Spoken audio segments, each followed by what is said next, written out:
สบายดีครับ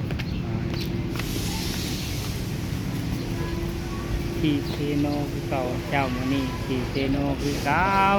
ฮอดเซโนแล้วพี่น้องสิมุ่งหน้าพาพี่พาน้องเข้าสวรรค์คือเก่าพี่น้องวันนี้ก็ได้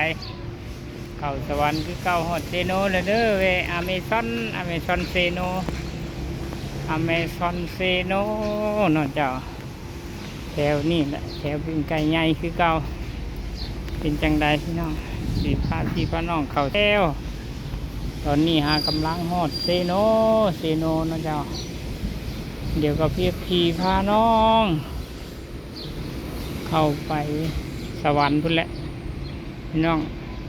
ติดตามน้องกันบางเทื่อก็ถ้าสะดวกก็สิได้เข้าไปพระธาตุอิงหังเด้อมื้อนี้เนาะเจ้างานพระธาตุอิงหังอยู่สวรรค์ตอนนี้กำลังอยู่สามเหลี่ยมปิ้งไก่เซโนเพื่อนคนใดว่างหรือว่าบ่ว่างก็ติดตามติดตามเบิ่งนำข่อยก็ได้เนาะเจ้าถ้ามีเวลาก็เข้ามาท่องเที่ยวเซโนนำกันก็ได้นะเจ้าเซโนมี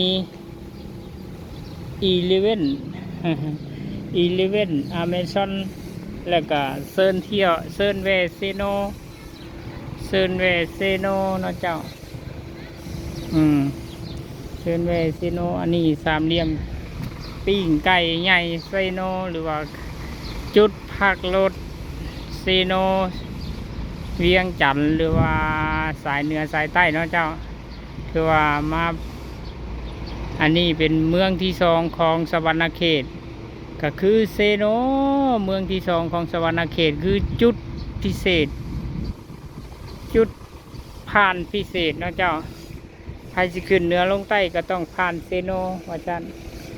แต่มันเป็นเมืองที่สองของสวรรณเขตเนาะ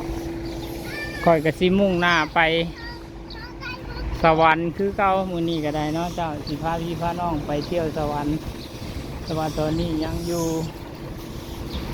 เซโน40ขาย แพงบ่เฮ้ยของแท้อยู่เซเว่นเนาะ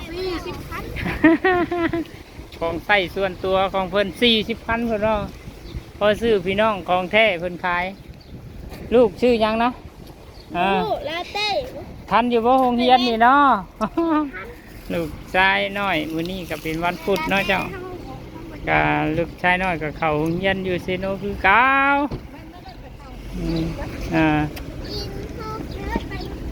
สะดวกซื้อเซโนสะดวกซื้อเนาะเจ้าอันนี้นี่หมอกม่วงเป็นพวงเป็นพันมาแวอยู่บ่เนาะหมอกม่วงนี่หมอกม่วงหรือว่าข้าวเมา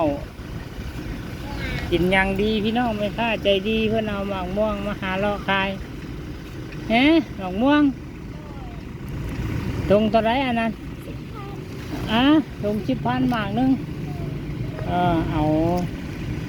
2 ถุง2 ถุงจักพันเห็นบ่ได้ไปโรงเรียนบ่มันนี่ออกละเอาเรียนห้องได้จังออกไว้แท้ม.3โอเอาม.4ก่อนเด้อจังออกเด้อ